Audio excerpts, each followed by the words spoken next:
денеска во Советот на општина Прилеп се одржа 17-тата седница, на која што се разгледуваа 17 точки,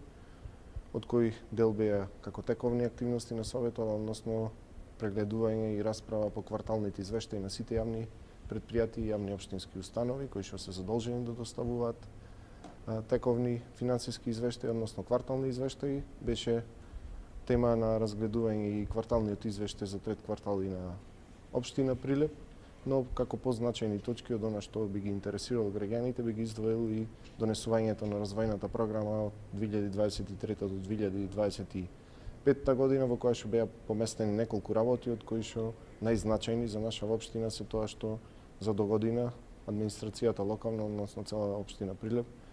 стави во развојна програма рехабилитација на улици во површина од 68.000 метри квадратни. Тоа ќе биде еден значителен чекор кој што досега не се случил во една година да се рехабилитираат толку улици, иако бевме обвинети од опозицијата дека навистина не е тоа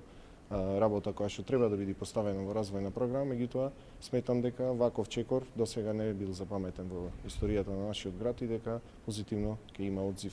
во граѓанството, односно во подобрување на квалитетот на движење, односно на живот комплетно на граѓаните. Тука исто така се помести она долго очекувана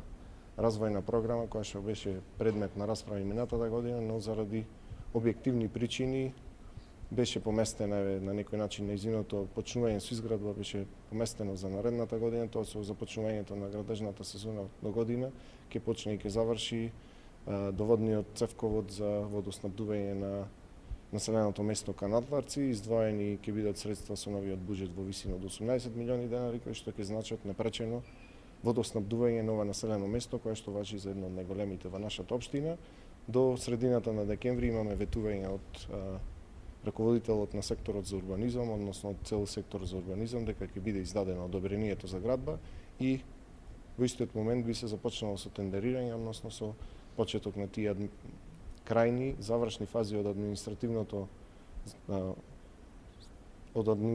дел на овој проект и со почетокот на новата градежна сезона почнуваме со изградба како општина Прилеп на овој дел. Односно оние најважни програми кои што беа поместени во развојната програма, морам да ги спомнам и тоа дека е предвидено со оваа развојна програма и поставување на,